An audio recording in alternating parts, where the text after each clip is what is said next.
আজকে আমি তোমাদের পড়াবো শব্দ ও বাক্য। শব্দ কাকে বলে?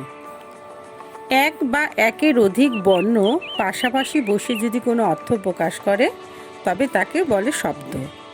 একটি বর্ণ দিয়েও অর্থ প্রকাশ পেতে পারে, যেমন ও, সে, কি। আবার কতগুলি বর্ণ পাশাপাশি বসে একটি অর্থবোধক শব্দ তৈরি হতে পারে, যেমন বা, ল, ক। এই তিনটি বর্ণ অর্থাৎ বা একটা বর্ণ, আরেকটা বর্ণ হচ্ছে ল এবং আরেকটি বর্ণ হচ্ছে ক। এই একসাথে যদি এই তিনটি বর্ণ যুক্ত করি তাহলে একটি অর্থবোধক শব্দ তৈরি হবে। সেটি হচ্ছে বালক, যার অর্থ একজন ছেলে।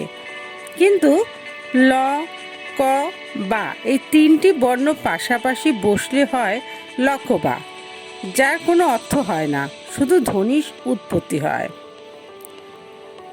একটি বর্ণে গঠিত শব্দ কি? এ, ওই, ও। আবার যদি দুটি বর্ণ দিয়ে শব্দ তৈরি করি তাহলে কি হতে পারে? বাকেরে বা, বাকেরে বা, বা বা, কাকেরে কা, কাকেরে কা, কাকা।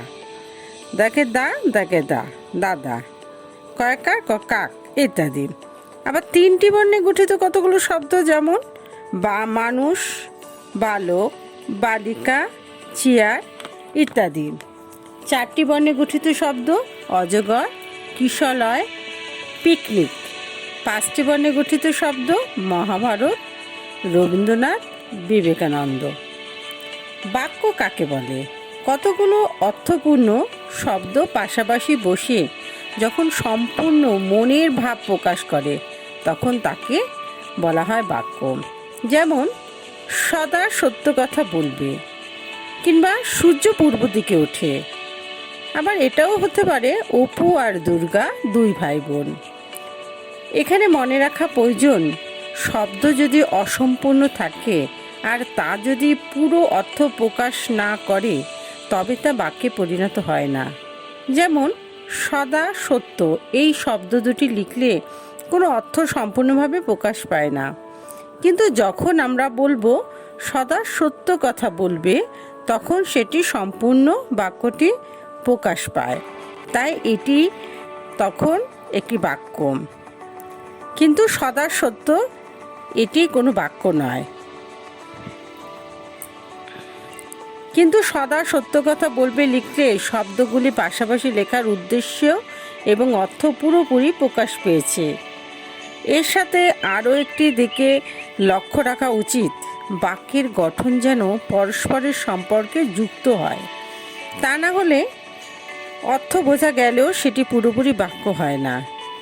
যেমন বিদ্যালয়ে যাব আমি না আজ, এরকম বললে এর অর্থ মোটামুটি বোঝা গেলেও বাক্যটি সঠিক নয়। কিন্তু আমি যদি বলি আমি আজ বিদ্যালয়ে যাব না, তাহলে এটি কি হচ্ছে? একটি সম্পূর্ণ বাক্য হচ্ছে, তাই এটি সঠিক বাক্য। যেমন বাঘ, বাঘ আমাদের জাতীয় পশু। ভারতবর্ষ, আমাদের দেশের নাম ভারতবর্ষ। বৃষ্টি, বর্ষাকালে বৃষ্টি হয়। এগুলো কি? এগুলো সম্পূর্ণ এক একটি বাক্য। বাক্যের মধ্যে আবার কটা অংশ থাকে, কি কি? দুটি অংশ, একটি হচ্ছে উদ্দেশ্য আর একটি হচ্ছে বিধেয়। উদ্দেশ্য কাকে বলে? যার সম্পর্কে কিছু বলা হয় তাকেই উদ্দেশ্য বলে। যেমন নতুন দিল্লি ভারতের রাজধানী, এই বাক্যের প্রথম ভাগে নতুন দিল্লি সম্পর্কে কিছু বলা হয়েছে, তাই নতুন দিল্লি হলো উদ্দেশ্য। বিধেয় কাকে বলে? বাক্যের প্রথম অংশ বা উদ্দেশ্য সম্পর্কে যা বলা হয় তাকে বলে বিধেয়। যেমন নতুন দিল্লি ভারতের রাজধানী, বাক্যের প্রথম অংশে নতুন দিল্লি, এখানে উদ্দেশ্য এবং কর্তার নতুন দিল্লি কি? এর উত্তর হলো ভারতের রাজধানী, তাই ভারতের রাজধানী কথাটি হলো বিধেয়। এর পরের ভিডিওতে আমি পদ ও তার শ্রেণীবিভাগ সম্পর্কে আলোচনা করব।